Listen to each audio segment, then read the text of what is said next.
छत्तीसगढ़ चुनाव के लिए बीजेपी की दूसरी लिस्ट जारी। 64 सीटों के लिए उम्मीदवारों के नाम का ऐलान। रमन सिंह को इस सीट से बनाया उम्मीदवार। छत्तीसगढ़ विधानसभा चुनाव की तारीखों का ऐलान हो गया। प्रदेश की 90 सीटों पर 2 चरणों में मतदान होगा। इन चुनावों के लिए कांग्रेस के साथ साथ बीजेपी ने भी अपनी करीब करीब पूरी तैयारी कर तो ली है, लेकिन चुनाव की तारीखों का ऐलान होते ही बीजेपी ने उम्मीदवारों की दूसरी लिस्ट भी जारी कर दी है। 2023 विधानसभा चुनाव को लेकर बीजेपी ने अपने उम्मीदवारों की जो लिस्ट जारी की है, उसमें 10 महिला उम्मीदवारों पर भी बीजेपी ने दांव लगाया है। इस तरह से बीजेपी ने अब तक कुल 15 महिला उम्मीदवारों को मैदान में उतारने का ऐलान किया है। मध्य प्रदेश की तरह छत्तीसगढ़ में 3 सांसदों को विधानसभा का टिकट दिया गया है। इसमें अरुण साव को लोरमी से, गोमती साय को पत्थलगांव से और जनजातीय कार्य मंत्री रेणुका सिंह को भरतपुर सोनहत सीट से मैदान में उतारा गया है।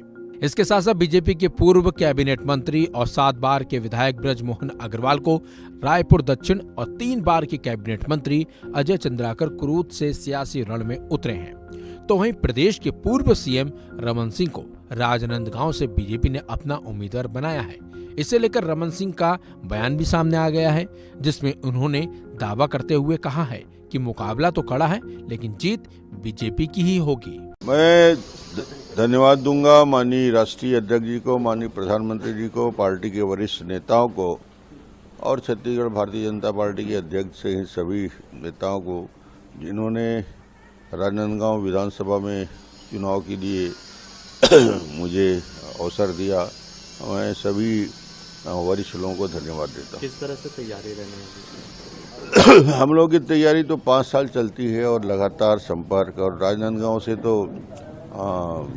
लंबा संपर्क रहा है, लगातार जुड़े हुए हैं 15 साल से। तो राजनांदगांव में कोई नया चीज़ नहीं है, नया संपर्क करने की जरूरत नहीं है।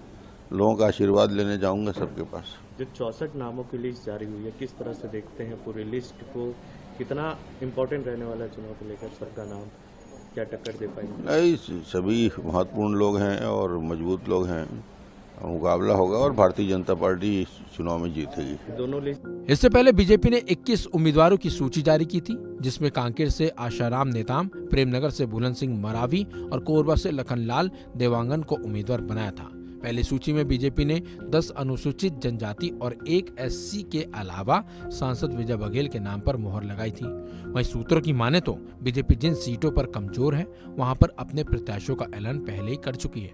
वहीं इस बार के चुनाव में जाति समीकरण को भी प्राथमिकता देकर लिस्ट जारी करने की रणनीति बनाई गई है।